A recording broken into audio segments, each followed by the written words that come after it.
Hi everyone, and welcome back to the fifth video from the Old Testament survey course.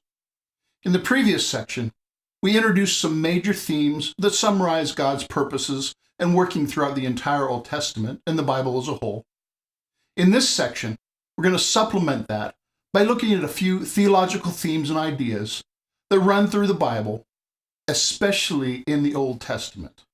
Now, this is just a quick overview to give you an introduction to these concepts and to get you to thinking about these ideas as you work through the Old Testament. And hopefully then, you'll spot them and fill out your own understanding of these themes as you go along. So watch for them and see how they're developed throughout all of your reading in the Old Testament and through the rest of this course. The first theme is the idea of covenant. A covenant is a formalized relationship between two parties. In some ways, it's like a contract in that it's entered voluntarily, it's binding, and there are commitments that each side promises to fulfill, and there are incentives and punishments to motivate keeping these commitments. But a covenant is not a contract. It is very different in important ways. A covenant is more like a marriage. And a marriage is rightly called a covenant relationship because it is a commitment, not just to do certain things, not just a business relationship, but it is a commitment to a person, to be faithful to them, even if the actions change depending on what is best in different circumstances. So a covenant is a solemn commitment to a person and not just to a task. Covenants were a regular part of the Old Testament world. There are some covenants between an overlord and an underling, such as between a conquered king and the conquering king. And some covenants were between equals for mutual benefit. And most importantly, in our study of the Old Testament, God makes covenants with his people. In the Old Testament, God made many covenants. And God is always the one who graciously initiates the covenant relationship. And they are always made for the benefit of his people. Some covenants in the Old Testament were conditional, where the promises came about if his people kept their part of the covenant. And some covenants were unconditional, where God fulfilled his promise no matter what. And God was always and is always faithful to his covenants, even when his people were not. Now, the second theme is the kingship of God. Now, it's very clear in the Old Testament that God is the king of the entire world. Even when people rebel against God's rule, the rebellion is never effective, and God remains sovereign over everything.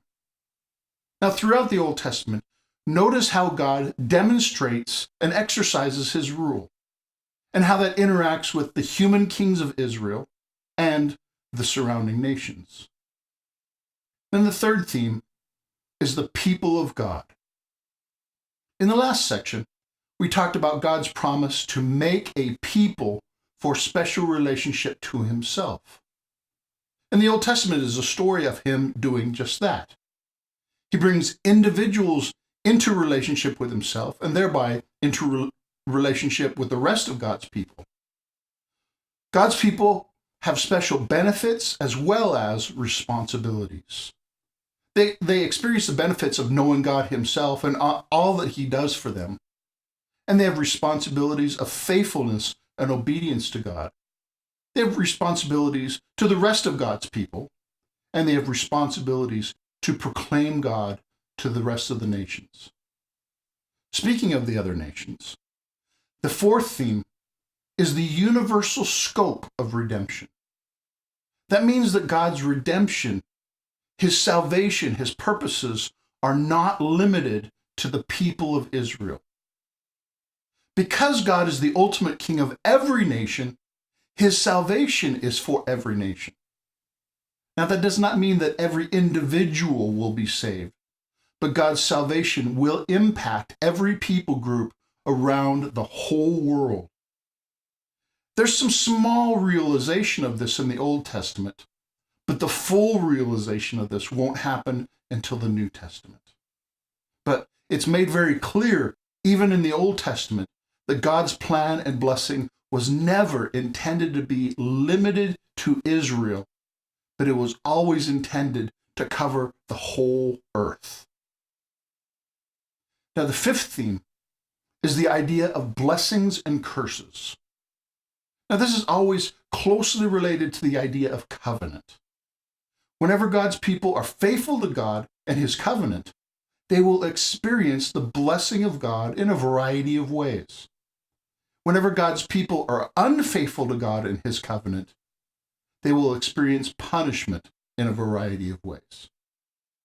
God is always just to reward or punish as is appropriate. Sometimes the justice happens immediately, and sometimes it's delayed, but it always eventually comes about in the right time. But cursing is never the end of the story, because God is not only just, he is also merciful. God's grace always finds a way to bring hope for his people, even in the midst of punishment. And this is related to the sixth theme, which is sin and forgiveness. God's people are clearly commanded not to sin, and yet we always do. Sin is always a vile betrayal and rebellion against a loving God, and it always deserves righteous punishment. And in the Old Testament and in life, sin always has consequences. But sin is never the last word. God is gracious and willing to forgive, and he has provided ways to be able to forgive while still being just. And that brings us to the seventh theme, which is sacrifice and atonement. Because sin is so serious, for even the smallest of sins, something has to die. The punishment of all sin is death. And it would be right for God to require the death of the person who commits every sin. That means every person is doomed to die, rightly so. But God has graciously provided an alternative. That is a substitute death of an animal in place of the person who deserves to die. Now, God makes it very clear, death is the result of sin. But through the death of a sacrificial animal, a person's sin may be covered and that person may continue to live. Now, the term for this covering of sin by a sacrifice is atonement. And God has provided for and described the proper manner to make atonement for sins. And as you read the Old Testament, notice how God deals with sin for his wayward people, and how this sets the stage for the ultimate sacrifice of atonement that's fulfilled by Jesus on the cross. And then the final theme is holiness. God is holy, and he requires his people to be holy. But what is holiness? The word holy describes a fundamental characteristic of God himself. Holiness basically means one of a kind, set aside as special, separate from everything else that is common and normal. It means to be in a class by itself, which God is. Therefore, when God requires his people to be holy, he wants them to live differently from the surrounding nations. Instead, his people should conform to his character, which is absolute moral purity. Therefore, secondarily, holiness means moral purity and freedom from compromise and blemish.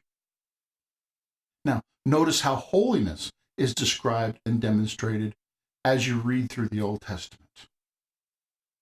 Now, there are other major theological ideas in the Old Testament. We'll see many of them as we go along. But these are the main ones that I wanted to point out for you to be aware of and trace through as you read the Old Testament.